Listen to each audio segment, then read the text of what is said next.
Jesus, em tua presença, reunimos-nos aqui, contemplamos tua face e rendemos-nos a ti, pois um dia tua morte trouxe vida a todos nós e nos deu completo acesso ao coração do Pai.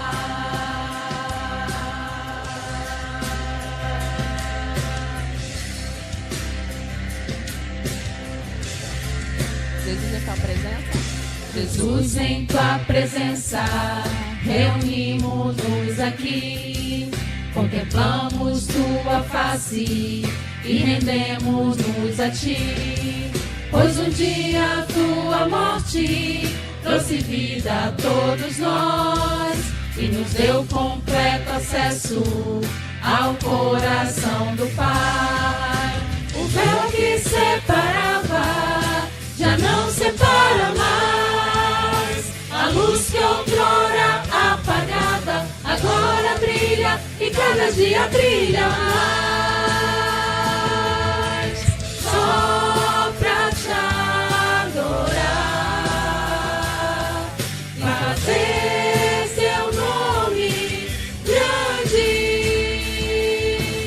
e te dar o louvor que é devido.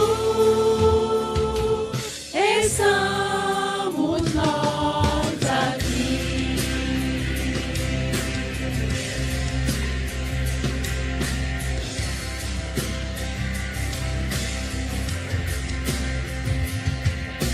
Jesus, em tua presença, reunimos-nos aqui, contemplamos tua face e rendemos-nos a ti, pois um dia tua morte trouxe vida a todos nós e nos deu completo acesso ao coração do Pai. O véu que separava já não separa mais, a luz que outrora apagava agora brilha e cada dia brilha mais. Só pra te adorar e fazer teu nome grande e te dar o louvor que é devido. Estamos nós aqui. O véu que separava já não separa mais, a luz que outrora apagada agora brilha e cada dia brilha mais. Só pra te adorar, fazer teu nome grande e te dar o louvor que é devido. Estamos nós aqui.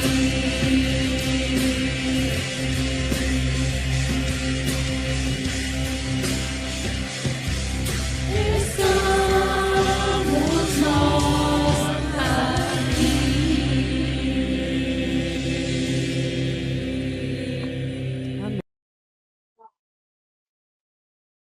Estar na presença do Senhor sempre é um grande privilégio, e abrir a palavra de Deus para extrair dela ensinamentos para a nossa vida é também um privilégio sem, digamos assim, sem comparação com qualquer outra coisa. É acima de qualquer coisa, acima da média. E hoje, mais uma vez, queremos abrir a palavra de Deus para buscar nela ensinamento para a nossa vida.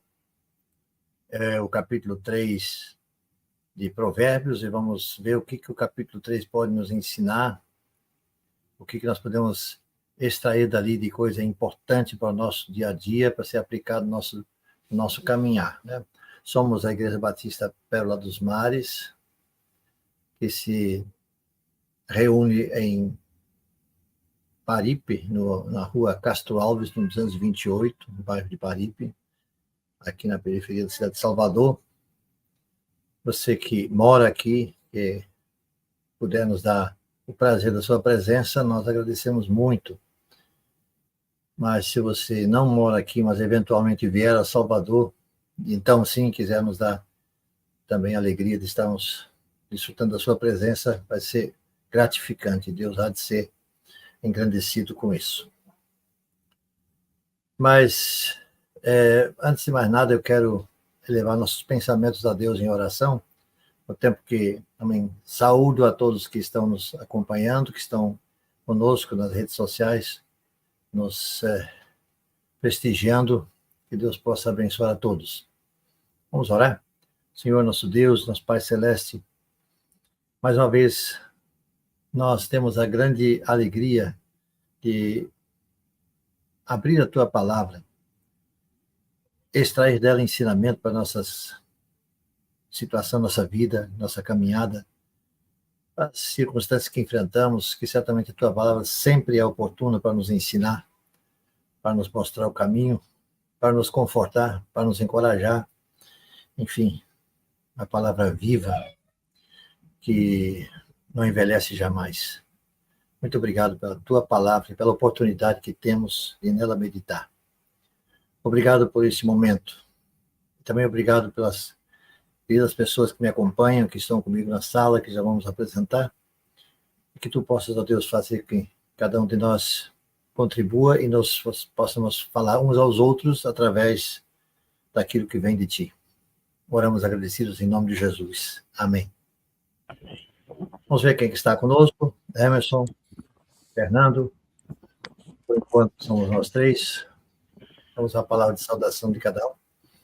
Graça e paz a todos. Prazer estar aqui com os irmãos e aprender um pouco mais da palavra de Deus. Provérbios número 3. Então vamos lá, já pega a sua Bíblia aí, já vai feito que lá vem, já vamos iniciar nossa leitura e nós vamos aprender um pouco mais da palavra de Deus e o que este capítulo tem a falar no nosso coração, a nossa vida. Fernando. Amém. Graça e paz a todos. Bem-vindos a mais uma aula Interação com a Palavra, onde falamos, aprendemos, discutimos, conversamos sobre trechos da Palavra de Deus. Hoje, Provérbios 3, um capítulo magnífico que você não pode perder. Então, fique conosco até o final e que Deus possa estar abençoando os nossos corações. Amém. Vamos à leitura, então, sem delongas. Eu queria fazer o seguinte, antes da leitura, eu quero fazer uma apresentação geral do que é capítulo 3, depois fazemos a leitura e seguimos destacando ao longo do capítulo alguma coisa. Primeiro, eu quero dizer que esse capítulo 3 que nós vamos ler é um poema que contém uma série de admoestações, admoestações que podem se tornar imperativos, né? Onde Deus está dizendo diretamente o que deve acontecer. E assim, digamos, marcados como o pai dirigindo ao filho aquilo que ele deve fazer, né? Deve proceder. O pai também oferece motivação para seguir esses imperativos, essas ordens que ele dá, né? Nomeando as consequências positivas que vão resultar dessa sua obediência, né? O versículo 4, por exemplo, vai começar com um imperativo, mas parece ser uma sequência, uma consequência, melhor dizendo, da obediência. Vai se realizar o que está lá, se houver realmente obediência. Ou seja, se o filho obedecer, vai encontrar graça e favor aos olhos de Deus e aos olhos dos outros, da humanidade, por assim dizer. Ou talvez para colocar a mesma coisa em palavras diferentes, para encontrar graça e favor aos olhos de Deus e da humanidade, o filho deve buscar a obediência. Em todo caso, por meio de admoestações, promessas e recompensa, o pai exorta o filho a buscar uma vida de sabedoria, que envolve o temor a Deus, temor a Jeová e a obediência aos seus mandamentos. Um estudioso da palavra, chamado Bruce Waltke, ele já deve ter mais de 90 anos, creio que ainda vivo, ele, estudioso da palavra, pregador da palavra, ele faz a seguinte observação interessante que eu trago aqui. Em termos teológicos, as admoestações dos versos 1 a 12 apresentam as obrigações do filho, o parceiro humano da aliança. A argumentação dos versículos pares mostra as obrigações do Senhor, o parceiro divino da aliança.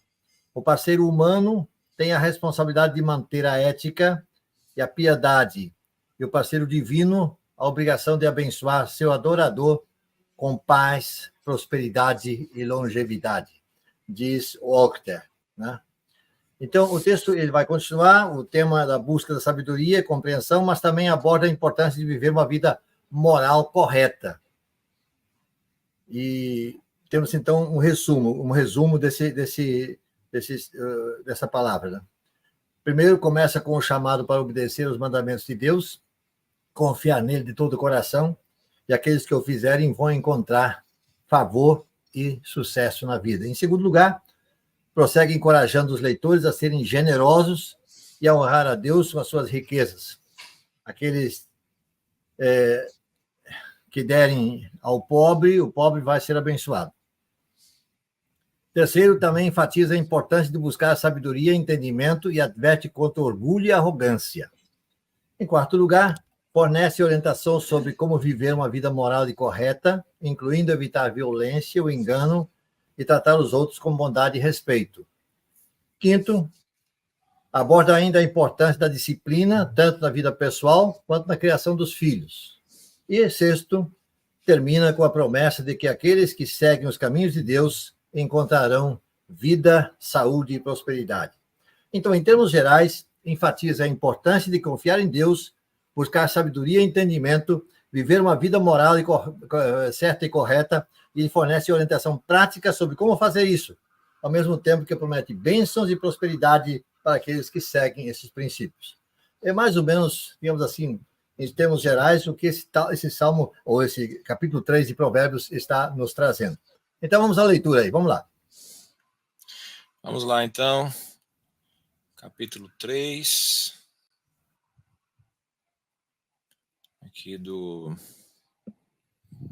Vamos aqui. Aqui. Então, capítulo 3, nova versão internacional, que diz assim: Meu filho, não se esqueça da minha lei, mas guarde no coração os meus mandamentos, pois eles prolongarão a sua vida por muitos anos e lhe darão prosperidade e paz. Que o amor e a fidelidade jamais o abandonem. Prenda-os ao redor do seu pescoço, escreva-os na tábua do seu coração. Então você terá o favor de Deus e dos homens e boa reputação. Confie no Senhor de todo o seu coração e não se apoie em seu próprio entendimento. Reconheça o Senhor em todos os seus caminhos e ele endireitará as suas veredas. Não seja sábio aos seus próprios olhos. Tema o Senhor e evite o mal, e isso dará a você saúde ao corpo e vigor aos ossos. Honre o Senhor com todos os seus recursos e com os primeiros frutos de todas as suas plantações. Os seus celeiros ficarão plenamente cheios e os seus barris brotarão de vinho. Meu filho, não despreze a disciplina do Senhor, nem se magoe com a sua repreensão, pois o Senhor disciplina quem ama, assim como o pai faz com o filho de quem deseja o bem. Como é feliz o homem que acha sabedoria, o homem que obtém entendimento, pois a sabedoria é mais proveitosa do que a prata e rende mais do que o ouro. É mais preciosa do que rubis, nada do que você possa desejar se compara a ela. Na mão direita, a sabedoria lhe garante vida longa, na mão esquerda, riquezas e honra. Os caminhos da sabedoria são caminhos agradáveis, e todas as suas veredas são paz. A sabedoria é verdade de cada vida, que dá vida a quem a abraça. Quem a ela se apega será abençoado. Por sua sabedoria, o Senhor lançou os alicerces da terra. Por seu entendimento, fixou o céu em seu lugar. Por seu conhecimento, as fontes profundas se rompem e as nuvens gotejam o orvalho.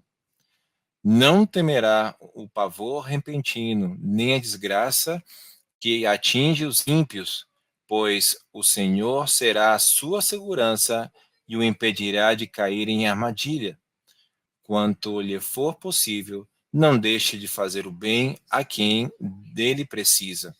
Não diga ao próximo, volte amanhã e eu lhe darei algo, se pode ajudá-lo hoje.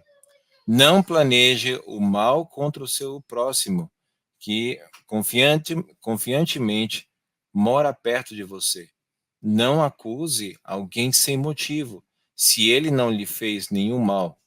Não tenha inveja de quem é violento, nem adote nenhum dos seus procedimentos, pois o Senhor detesta o perverso, mas o justo é o seu grande amigo. A maldição do Senhor está sobre a casa dos ímpios, mas ele abençoa o lar dos justos. Ele zomba dos zombadores, mas concede graça aos humildes. A honra é a herança dos sábios, mas o Senhor expõe os tolos ao ridículo. Então, estudo pastor Arno Hibner. Muito bem. Nós vamos dar uma caminhada rápida sobre assim desse texto e vocês vão estar participando comigo nesse estudo. Fiquem aí atentos, que eu vou chamá-los já já, né? Então, esse capítulo, como eu já disse, ele nos mostra muitas coisas e mostra como se Deus é aquele Pai maravilhoso que provê todas as coisas para nós, mas a nós outros cabe, digamos assim, assimilar aquilo que Deus tem nos ordenado e colocar em prática aquilo que Deus nos manda fazer, né? Leis e mandamentos são palavras que o próprio livro de Provérbios, já no capítulo 1, versículo 8, chama a atenção para essa questão, né, da sabedoria, de observar aquilo que havia sido dado através de Moisés, que no caso estava em vigor lá no tempo de Salomão e os demais reis, né? Os provérbios, então, são aplicados e a lei é aplicada também. A passagem começa, portanto, com o apelo ao filho para que preste atenção às instruções. E o filho aqui somos nós, né? O pai, quem fala, é o Pai Celestial. Nós temos o dever de estar atentos àquilo que o Pai deseja que nós... Os mandamentos, quem os coloca diante de nós é Ele. A nós cabe desenvolvê-los, né? Isso sem dúvida nenhuma. No versículo 1, meu filho, o meu, naturalmente refere-se diretamente ao Pai, do qual está nele está a fonte dos mandamentos, a fonte de todo o saber, né? São totalmente distintos daquelas leis encontradas no Pentateuco, não se trata disso. A nossa alegação é que eles não são, em vez disso, os comandos e instruções que o pai quer dar ao filho, são ensino paternal que depende de obediência, para que sejam, digamos assim, concretizados, né? E esses ensinos que Deus quer nos transmitir, quer nos dar, não podem ser, digamos, deixados de lado, e muito menos podem ser esquecidos. Não esquecer é lembrar que algo no Antigo Testamento significa mais do que mera atenção cognitiva. Ou seja, realmente colocar em prática, não apenas memorizar, mas colocar em prática. Não significa nada além disso, ou menos do que isso, melhor dizendo. Não é apenas entender, mas colocar em prática aquilo que Deus quer nos ensinar e quer nos dizer. Mas, uma vez, a proteção, portanto, significa observar os comandos que devem estar profundamente enraizados no filho. Outra vez, os filhos somos nós. Pai é o Senhor, nosso Deus. Nós somos os filhos. A ordem que é dada para que nós cumpramos isso e aquilo, nos compete aqui, nessa questão. Na sequência, ele vai dizer da benignidade e fidelidade, que são duas palavras de peso na Bíblia, né? Benignidade e fidelidade descrevem o caráter de Deus. Salmo 100 vai nos mostrar muito claramente isso também, Salmo 100, versículo 5. Os valores que ele exige do seu povo têm a ver com o seu caráter, já que nós somos seus filhos. O apóstolo João empregou algo equivalente do grego nessas palavras quando ele fala em João 1, versículo 14, fala a respeito disso também. Então, para manter a bondade e a verdade, significa não esquecer o ensino e a observância dos mandamentos, daquilo que Deus quer que nós façamos. Não numa ocasião estática, e deve ser uma questão vivencial, no dia a dia do nosso caminhar. O ensino e o mandamento têm efeito, pois formam o caráter do crente, o caráter do Filho de Deus, do seguidor de Jesus Cristo. Então, nós devemos estar conectados a isso. Devemos estar, digamos assim, observando essa questão. Através do ensino dos mandamentos, as características de nova vida estão sendo formados. E dessas duas características, bondade e verdade, portanto, devem estar sempre presentes em nossa vida. Porque Deus tem essas características. Né? São duas características importantíssimas. Devem ser visíveis. Em Deus, eles estão sempre presentes. E em nós, seus filhos, espera-se que também estejam visíveis no nosso viver. Então, na vida de Jesus, eles foram completamente visíveis. E foi uma alegria para Deus notar essas características presentes na vida de Jesus, seu filho, enquanto esse esteve aqui no mundo. E também a alegria no coração que ele pode notá-las em nós quando nós nos propomos a seguir de perto aquilo que Deus espera de nós. O que não foi possível para o Senhor Jesus é possível para nós, que nos esquecemos da bondade e da verdade. Ele não esqueceu, mas talvez, se nós não estivermos atentos, possamos vir a esquecer. O resultado é que essas características não se tornam visíveis em nossas vidas, portanto, nos deixam sem sentido. Ou seja, nós estamos aqui apenas de filhos de Deus, nominalmente falando, mas não, na verdade, expressando aquilo que é característica de Deus e que ele espera que seus filhos também possam produzir. O Pai, que é Deus, diz a ele como deve fazer isso. É ele que diz ao filho, no caso, né? Deve amarrá-los em volta do pescoço, para que sirvam como adorno, e o pescoço indica a própria vontade, o próprio desejo. Quando bondade e verdade são amarradas como adorno no pescoço, significa que a própria vontade não está sendo seguida, mas que as características estão guiando a vida da pessoa. Estão presentes na vida da pessoa. Ambas as características também devem estar escritas na tábua do seu coração, né? Consequentemente, essas características são motivo das suas ações, ou as suas ações vão revelar que ele tem essas características em si. Bondade é a gentileza demonstrada para com os outros, o que exclui as formas de egoísmo e ódio. E verdade, ou veracidade, é ser digno de confiança, ter confiança em alguém, exclui qualquer hipocrisia. Portanto, podemos dizer que bondade e verdade andam em paralelo com amor e verdade. Então, eu quero chamar vocês para conversar um pouco sobre essas questões aqui colocadas.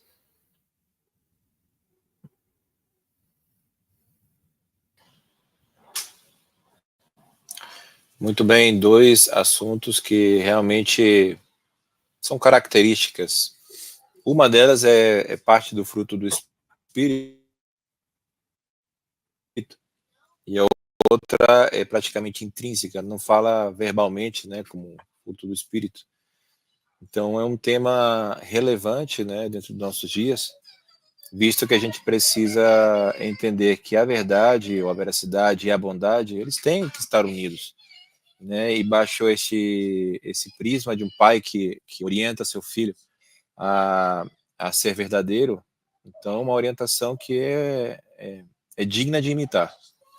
Então, precisamos ser guiados, né, dentro do que hemos mencionado dentro do capítulo 3, justamente pela verdade. Sabemos que Cristo é a verdade, que a palavra de Deus é a verdade. Conhecemos tudo isso e tratamos de levar em prática. Então, você que está nos escutando hoje, como é que está a sua verdade? Ela é pautada no quê? essa verdade é pautada no que dizem os outros, no que falam os seus pais, ou ela é pautada naquilo que realmente importa, que é a palavra de Deus, a verdade, a bondade, né, que é o que estudamos hoje. Então, reveja seus conceitos, veja onde é que está a sua verdade. Emerson, por favor. Maravilha, a gente vê a confiança de Jesus em Deus. E aí fica um exemplo para nós. Aqui no capítulo de hoje vai falar: confie no Senhor de todo o seu coração e não se apoie em seu próprio entendimento. E aí Jesus ensinou a ter essa confiança total em Deus. E ele deu exemplo disso. Quando ele confiou a sua vida ao plano de Deus lá no Getsemane, ele se entregou totalmente a Deus, se entregou totalmente à vontade de Deus. E isso é a nossa missão: entregar totalmente nossa confiança em Deus, nos planos de Deus. Às vezes a gente não faz isso, mas às vezes a gente não faz isso. E aí vai falar no capítulo 21 também, que é interessante. Versículo 21. Meu filho, guarde consigo a sensatez e o equilíbrio. Nunca perca de vista. E é o que a gente tem visto. As pessoas não têm... As pessoas têm perdido o equilíbrio facilmente. As pessoas estão desequilibradas, insensatas. A Bíblia ela é perfeita, ela traz ensinamentos que nos cercam e nos orientam neste mundo de forma espetacular, né? E esse capítulo faz parte disso também. Essa palavra que Emerson menciona aqui, que está nos versículos 5 e 6, né? Confia no Senhor e não te apoie, não te estribes no teu próprio entendimento. Isso é muito interessante observar. A ideia aí do estribo, o que é um estribo? É onde você, por exemplo, quem já praticou montaria, um cavalo, por exemplo, selado, ele tem aquele local de você colocar o pé para montar o cavalo, então você apoia todo o seu corpo, todo o seu peso naquele estribo que está ali, onde se põe o pé. Então, se aquilo não for bem firme, você vai levar uma queda daquelas, né? Você está bem garantido aqui lá, né? Então, a ideia é assim, não coloque toda a sua confiança em alguma coisa que pode ruir. Não te estribes no teu próprio entendimento, né? Ou como diz na versão NVI, confie no Senhor de todo o teu coração e não se apoie em seu próprio entendimento. Reconheça o Senhor em teus caminhos e Ele endireitará as veredas, né? Então, essa confiança em Deus e não naquilo que nós somos ou pensamos que somos, né? Essa ideia ela é reforçada no sentido de que nós devemos reconhecer Deus em todos os caminhos, em todos os sentidos, em todas as áreas da vida, né? Não somente em algumas áreas, não só quando vamos à igreja prestar culto a Deus em conjunto lá com os outros irmãos, mas no nosso dia a dia, no nosso fazer, no nosso ir, no nosso vir, nossos contatos, né? Ao fazer, então, a pessoa que contacta conosco, se nós temos essa maneira de ver as coisas e essa maneira de proceder, vai reconhecer isso e vai perceber que nossa confiança está não em nós mesmos, mas naquele em quem nós cremos. Essa que é a orientação do escritor aqui, né? Não te estribes no teu próprio entendimento, não confia naquilo que você é ou até pensa que é, às vezes nem é, né? Às vezes nós somos até menos do que nós pensamos que somos. Mas ainda que sejamos expert em muita coisa, ainda assim, não vale a pena confiar nisso. Vamos continuar confiando no Senhor e entregando na mão do Senhor tudo isso que somos. Como é que vocês entendem isso? É complexo, né, no caso, porque normalmente a gente acha que conhece muita coisa, que tem entendimento sobre tudo, principalmente pais, avós, que dizem que não conseguem aprender mais nada. Eu acredito que, como diz o sábio não é sábio porque sabe mais, mas sim porque sempre procura aprender mais. Então, no meu ponto de vista, não procurar, né, o conhecimento em si, e sim se aprofundar com outros, eu acredito que é sábio, é um conselho sábio que o pai dá para o filho, neste caso, né? E não se apoiar, né, no seu próprio conhecimento é não dar vazão à certeza, às certezas que ele possa encontrar na vida, senão que realmente confirme com a verdade se isso é lícito ou não. E aí, quando tiver realmente a confiança, por exemplo, do seu próprio pai, aí faça a ação que corresponda. Então, eu penso desse jeito. Emerson? Também não diverge muito de você, não, porque eu acredito que seja isso mesmo, e a gente tem que ter cuidado com aquilo que a gente pensa, com aquilo que a gente imagina, para a gente não acabar tendo um belo de um tropeção. Que às vezes a gente pode estar pensando de uma forma equivocada e a gente achar que nós sabemos tudo, a gente vai. Acontece muito com adolescente. O adolescente ele sabe de todas as coisas, sabe tudo de tudo. Então, isso ele acaba tropeçando naquilo que ele acredita. Então, a gente vai aos poucos aprendendo com nossos erros, com esse conhecimento que a gente acha que a gente tem das coisas, do que acontece, do que está certo, do que está errado. A gente vai aos poucos aprendendo e aos poucos a gente vai vendo que não é aquilo que a gente pensava. Então, nisso a gente tem que ter a plena certeza de que aquilo que a gente acredita, daquilo que a gente confia, esteja de acordo com a palavra de Deus. Porque a gente vai estar indo no caminho certo. Acho que no resumo, tem que estar sempre em concordância com a palavra de Deus, que vai nos orientar em todo o tempo, em qualquer situação, circunstância. Nisso a gente pode seguir. Eu acho que desculpa, pastor, antes de eu continuar, eu acho que a grande lição está no próprio versículo, que é o começo do verso.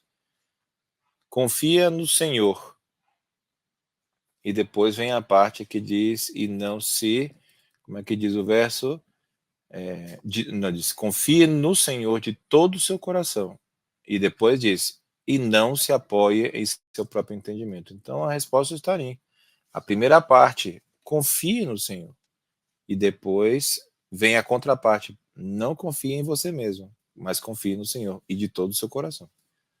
E aí, pra gente ter essa certeza, a gente tem que estar sempre buscar a palavra, que às vezes as pessoas ficam esperando que aconteça de outras formas, mas não, está na palavra de Deus. A Bíblia, ela vai dar orientação para tudo. Então, esse confiar no Senhor é também buscar a palavra de Deus, para a gente não esquecer esse ponto.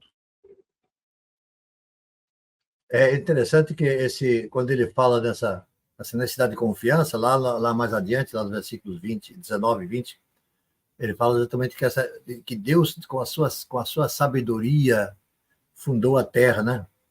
Ou seja, criou todas as coisas, né?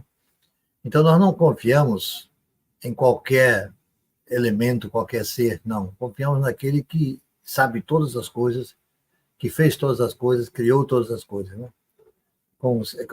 Com sabedoria, ele fundou a terra. Isso revela, digamos assim, um dos temas centrais do livro de Provérbios, né? É digamos assim, uma associação de sabedoria e criação. Se nós fôssemos para o capítulo 8, a gente veria isso com mais dedicação, né? Mais clareza ainda, né? Mas lá no versículo 21, ele estimula a conservar tanto a fé como a sabedoria. Então, o intuito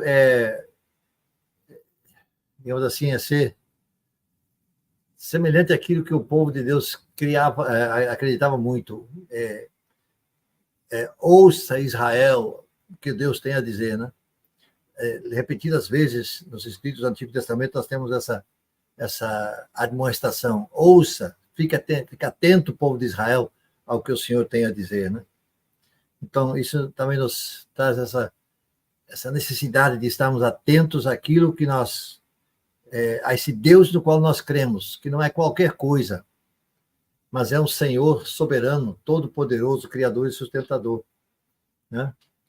Então, lá daí, partindo para o final desse capítulo, a partir do versículo 21, a integridade da sabedoria, a coerência dessa passagem poderia ser questionada, mas a ausência de fortes indícios de que ela seja composta por diferentes discursos, nós trataremos com o poema começa com uma advertência dos pais ao filho para que ele seja caracterizado para desenvoltura e descrição, conceitos intimamente relacionados. Desenvoltura e descrição.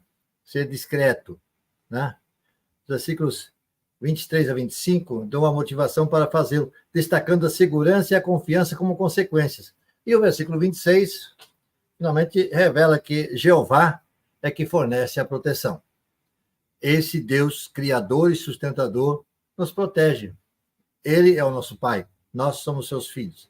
Então, daí em diante, nós vamos ver um tema, um tanto quanto de forma abrupta, com 5 proibições, descrevendo como alguém se deve relacionar com os outros. As primeiras dessas 5 especificam a relação com os vizinhos, enquanto a quarta não delinea uma relação particular, e a última adverte contra a inveja dos violentos.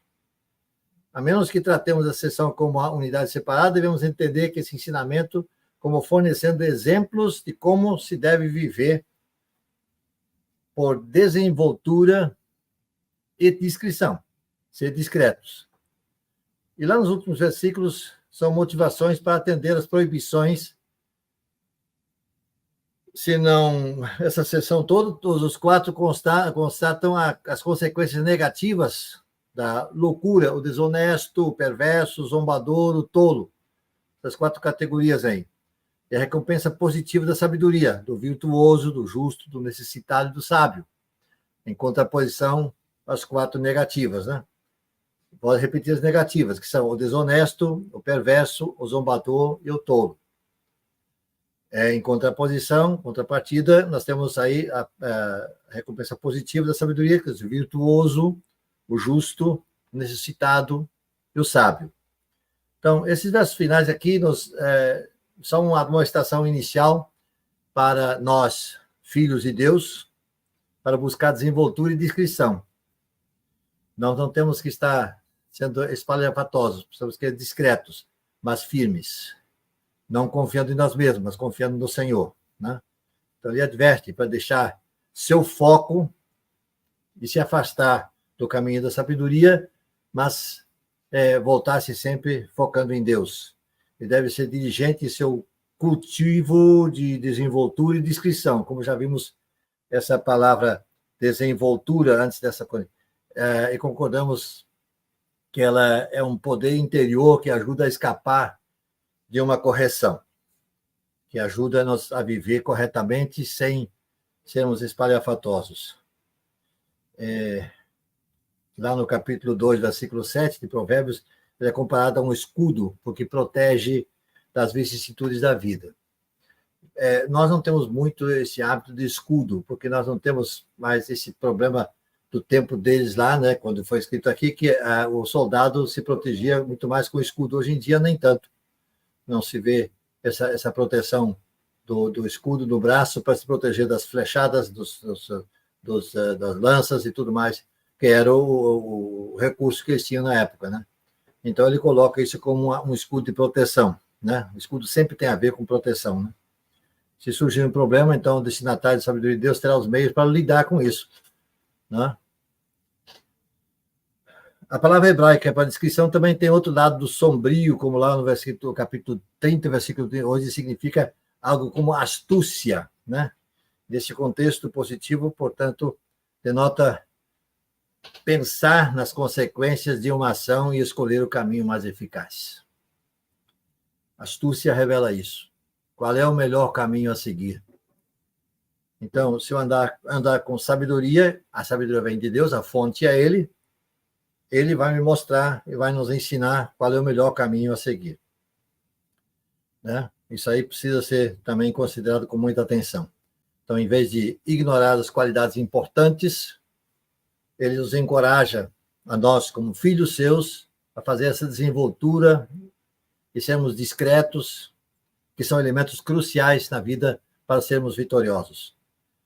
Devem ser tanto para a nossa vida particular como a vida coletiva também, né? Então, há uma metáfora aqui no segundo dois pontos enfatiza, assim, do primeiro 2 pontos, que desenvoltura da descrição como sendo um colar no pescoço, como nós já vimos anteriormente. Isso são diademas, são joias que nós podemos mostrar se nós tivermos essas qualidades do nosso viver, né? Claro que são joias invisíveis, né? Mas são perceptíveis por aqueles que nos cercam. Tá certo? Vamos lá. Quero a participação de vocês.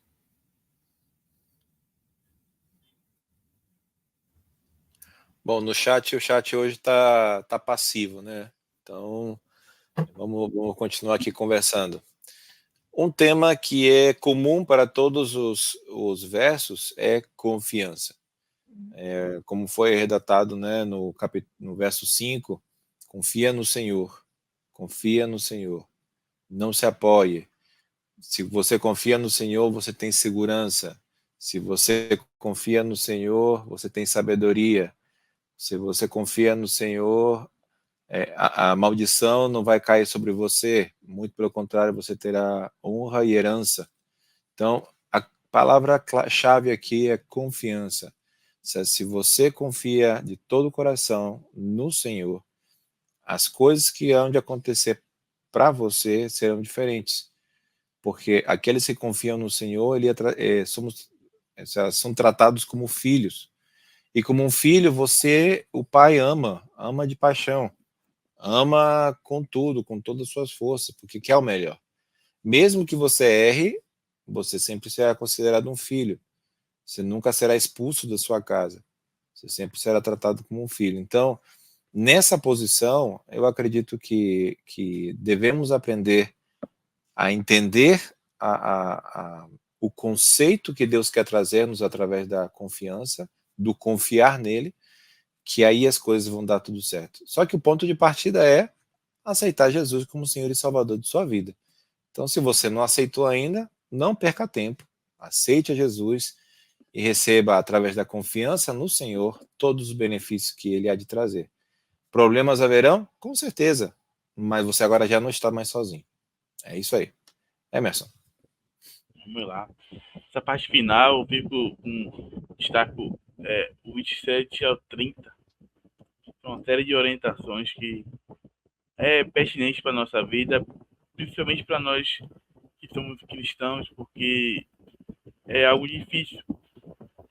Quando lhe for possível, não deixe de fazer o bem a quem dele precisa. Não diga ao seu próximo, volte amanhã, eu lhe darei algo, se pode ajudá-lo hoje. Não planeje o mal contra o seu próximo, que confiadamente mora perto de você. Não acuse ninguém sem motivo se ele não te fez nenhum mal. O que vemos por aí são pessoas que as pessoas estão amargas, as pessoas estão egoístas, só olham para si e até no meio evangélico acontece isso. Tem irmãos que só pensam em si, pessoas que só pensam em si. Pessoas que vão à igreja em busca de um serviço, que é um serviço de culto. Quer chegar lá e quer ouvir uma boa música, ouvir a mensagem que ela quer ouvir, então quer água gelada, vai em busca de serviço. E o evangelho não é isso. E quando fala que não deixe de fazer o bem a quem precise, não diga ao seu próximo, volte amanhã se pode fazer hoje, isso é um manual de vida para nós. A gente precisa seguir de alguma forma esse manual e colocar em prática em nossa vida, porque em todos os dias vão acontecer situações como essa que descreve no capítulo. Então, Essa palavra de Emerson é muito, muito própria aqui para se nós pensarmos um pouco mais nisso aí. Paralelamente a esse tipo de coisa que está aí nesse capítulo, havia também uma lei especialmente lá no Antigo Testamento, que o trabalhador que recebia por dia, que naquele tempo naturalmente não havia carteira de trabalho assinada, que recebesse uma vez por mês, coisa assim. Ele trabalhava durante o dia, no fim do dia ele recebia o seu pagamento. Aquela parábola de Jesus, que ele fala dos trabalhadores que o dono da vinha contratou, logo pela manhã, depois mais adiante, o outro lá, quando falta 1 hora para terminar o trabalho, contratou outros e tal. E foi, no fim, foi acertar o seu salário com eles, cada um deles.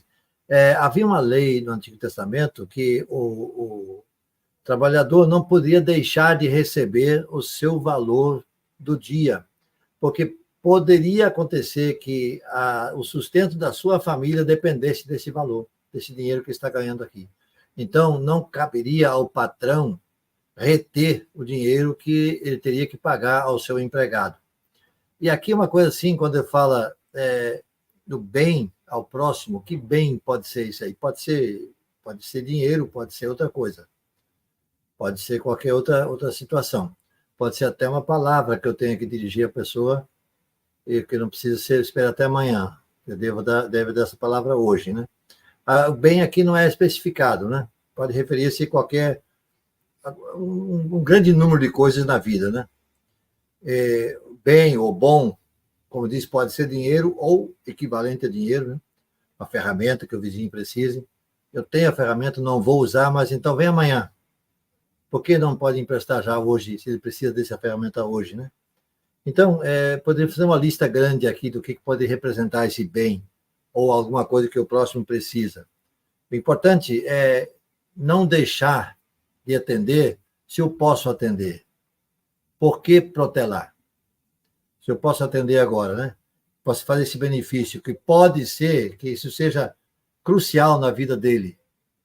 E se eu não atender, se eu deixar para amanhã, eu posso estar atrapalhando a vida dele, sem dúvida nenhuma. Então, esse alerta que ele está dando aqui, né? Não está dito exatamente que é o ensino, o resultante de um pagamento de salário, não se trata disso.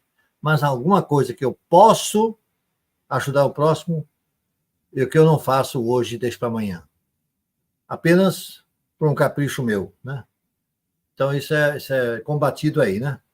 E são princípios que, naturalmente, devem também refletir na nossa vida, né? E há uma segunda proibição no versículo 29, também diz respeito ao relacionamento próximo. Ele adverte os sábios contra fazer ruim a um vizinho, especialmente aquele que vive com confiança, não? Confiando nas pessoas se comportarão de maneira correta, né? Fazer algo mal vai gerar não confiança, mas suspeita e medo na comunidade. Portanto, é preciso ter esse cuidado também. No versículo 30, ele não especifica a ação contra um vizinho, mas ainda tem a ver com a harmonia na comunidade, com a boa convivência. Esse versículo é uma advertência contra falsas acusações de uma pessoa. E o que nós devemos fazer quando nós ouvimos acusações? Principalmente quando não sabemos se é falso ou não. Devemos, talvez, somente ouvir e ver e observar o que está acontecendo, se aquilo que está sendo dito tem fundo de verdade ou não, ao invés de dar continuidade ao que está sendo falado aí a respeito de outra pessoa, que talvez não seja verdade, né? Nós não podemos contribuir para que haja essa chamada maledicência, que é popularmente chamada fofoca, né? Nós não temos nos prestar a isso, né? Vocês com a palavra.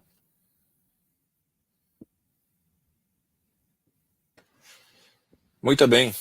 Vemos que foi um capítulo redondo, com muita sabedoria, muitos conselhos, e é de esperar que o povo de Deus possa receber esses conselhos como um filho que não rejeita a disciplina de seu pai, porque isso gera crescimento. Muito bem. Mais uma vez, o nosso agradecimento sincero a todos. Nós, como dissemos no início, esse é um trabalho da Igreja Batista Pérola dos Mares.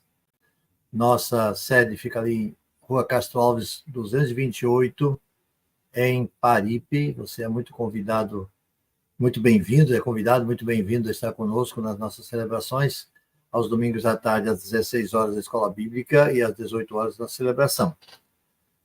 Não estando próximo da gente, não sendo possível, você pode também, através da rede social, nos acompanhar também.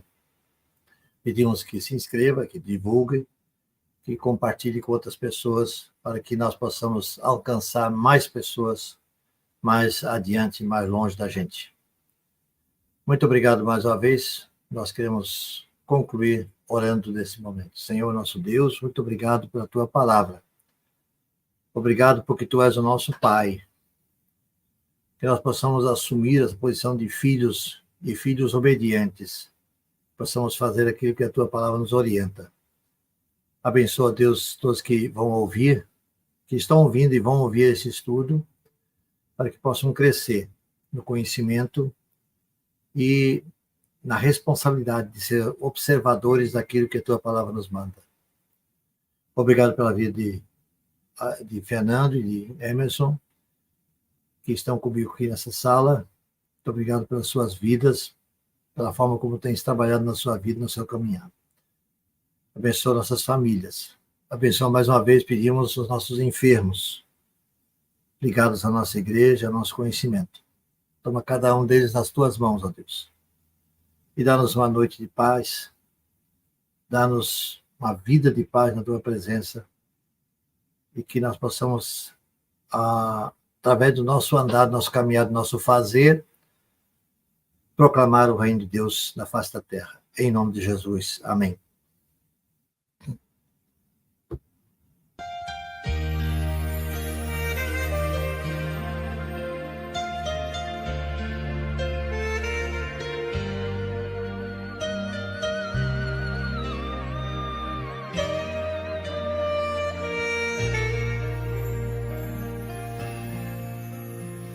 Preciso aprender um pouco aqui, eu preciso aprender um pouco ali, eu preciso aprender mais de Deus, porque Ele é que cuida de mim. Se uma porta se fecha aqui, outras portas se abrem ali. Eu preciso aprender mais de Deus, porque Ele é quem cuida de mim. Deus cuida de mim. Deus cuida de mim. Na sombra das suas asas, Deus cuida de mim. Eu amo a sua casa. Sozinho, não estou sozinho, pois tem Deus cuida de mim. Deus cuida de mim. Na sombra das suas asas, Deus cuida de mim. Eu amo a sua casa. Sozinho, não estou sozinho, pois tem Deus cuida de mim. Se na vida não tem direção, é preciso tomar decisão. Eu sei que existe alguém que te ama. Ele quer me dar a mão. Se uma porta se fecha